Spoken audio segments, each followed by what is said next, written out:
edisi 2. Hai hai hai, kembali lagi dengan saya Ginayatul Hidayani, mahasiswi Prodi Bimbingan Konseling Islam semester 5. Nah, ini adalah learning jurnal saya yang kedua.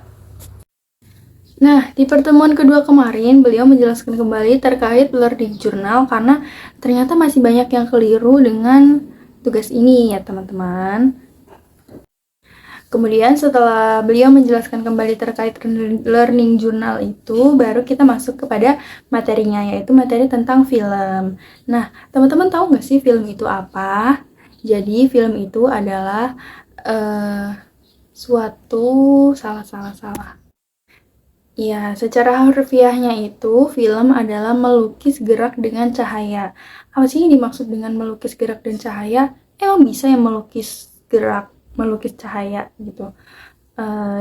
Jadi yang dimaksud dengan melukis gerak dan cahaya itu menggabungkan dua unsur tersebut. Jadi menggabungkan gerak dengan cahaya. Karena kan kalau dalam suatu karya, kalau misalkan kita mengambil gambar ataupun membuat suatu karya, jika itu gelap, maka kan nggak kelihatan apa-apa dong. Terus kalau misalkan juga terang tapi nggak ada geraknya, nggak bakal jadi suatu karya tersebut.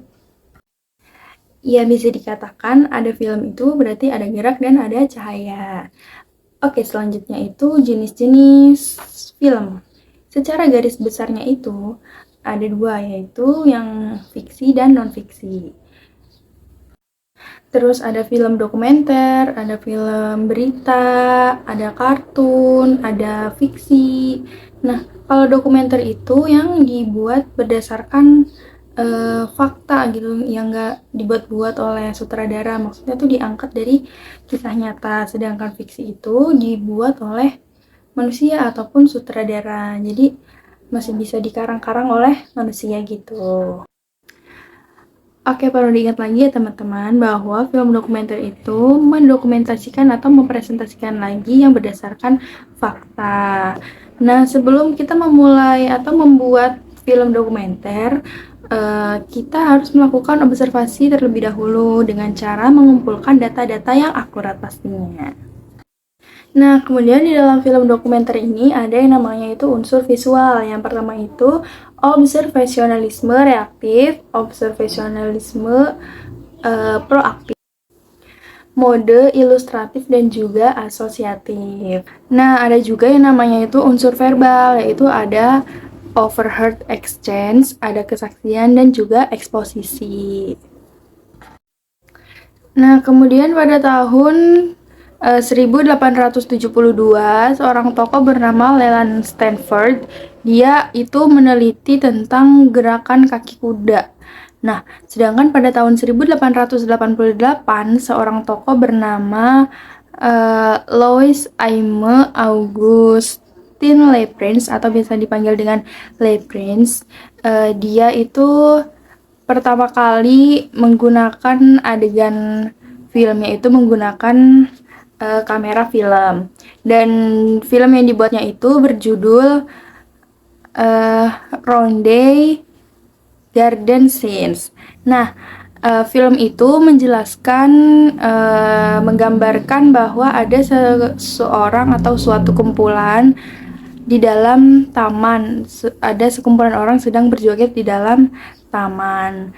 Nah, nama tamannya itu Taman Ronde, adanya di Inggris. Kemudian pada tahun 1895,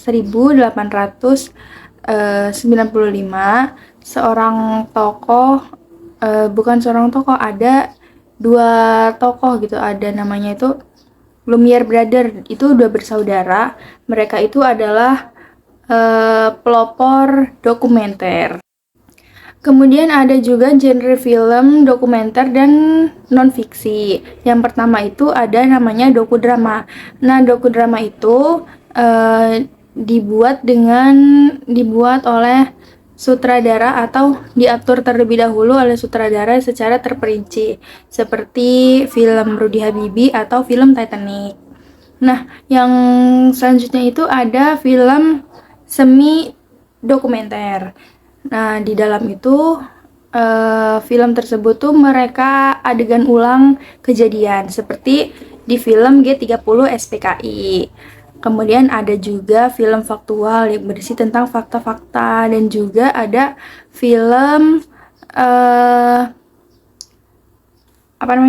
film etnografik. Film etnografik itu di dalamnya banyak menggunakan studi antropologi visualnya. Kemudian ada yang namanya juga propaganda. Nah, di dalam film propaganda itu terdapat pertentangan yang ada di dalam videonya, dan itu juga dibuat untuk tujuan tertentu. Kemudian ada cinema virate. Cinema virate itu gaya natural yang dipadukan dengan teknik sistematik. Langkah-langkah dalam membuat film itu ada 3. Yang pertama itu praproduksi, produksi, dan juga pasca produksi. Di dalam praproduksi ini biasanya digunakan untuk membuat tema, membuat skrip, dan juga melakukan riset. Selanjutnya kalau ada di produksi itu yaitu pengambilan suara, dan pasca produksi itu digunakan biasanya untuk proses editing. Itu saja yang bisa saya sampaikan di sini, bisa saya jelaskan. Kurang dan lebihnya mohon maaf.